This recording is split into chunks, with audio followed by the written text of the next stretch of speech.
In late 1917, the Bolsheviks seized power in Russia with a catchy slogan: peace, land, and bread.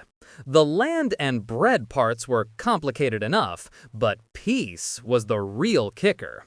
To get it, Vladimir Lenin had to pull Russia out of World War I, a meat grinder it had been stuck in for 3 years. So, he sent a delegation to the town of Brest-Litovsk to negotiate with the German and Austro-Hungarian empires. This was less a negotiation and more like a mouse trying to bargain with a cat that's already got its tail in its mouth. The Germans knew the Bolsheviks were desperate, and they were about to make them an offer they couldn't refuse, mostly by threatening to burn down their house. Heading the Russian delegation was Leon Trotsky, a man who believed revolutionary fervor could defeat basic military reality. His diplomatic strategy was a stroke of absolute unhinged genius. He announced a new policy: no war, no peace. The idea was that Russia would simply declare the war over, demobilize its army, and go home, assuming the Germans would just shrug and accept it. The lead German negotiator, General Max Hoffmann, responded with the kind of subtlety you'd expect, famously slamming his boots on the table to make a point. Faced with this abstract performance art, the Germans paused, looked at each other, and then simply resumed their invasion of Russia. The renewed German offensive, codenamed Operation Faustschlag, was so successful they were capturing entire cities by telegraph. The Russian army, which Trotsky had heroically started to disband, melted away. Back in the capital, Lenin realized that performative defiance was a poor substitute for an actual army.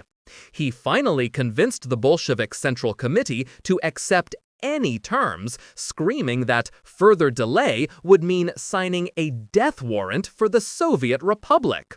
So the Russians came crawling back to the table, ready to sign whatever was put in front of them.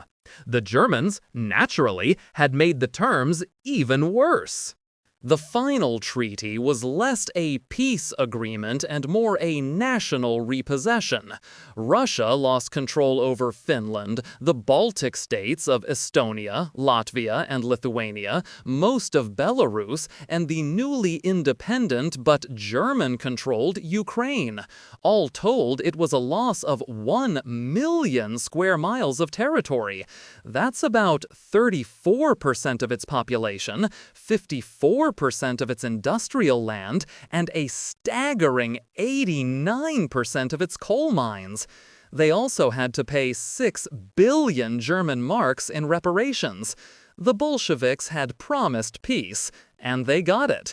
They just had to trade a third of their country and nearly all their economic power for it. A bargain, really.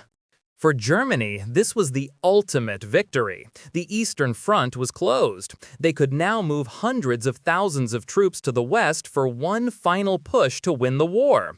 Except they didn't. The spring offensive of 1918 failed. The Allies pushed back, and by November, Germany itself had surrendered. The Treaty of Brest-Litovsk, this monumental nation-breaking document, was officially repudiated by the Bolsheviks on November 13, 1918. It lasted just over 8 months. All of that political drama and national humiliation was for a treaty with the shelf life of a carton of milk. It did have one lasting legacy, though. It showed the Allies exactly how a victorious Germany would treat its enemies, providing them with a perfect justification for the equally punitive Treaty of Versailles. If you enjoyed this video, please like, comment, and subscribe to our channel for more historical insights. Thanks for watching, nerds!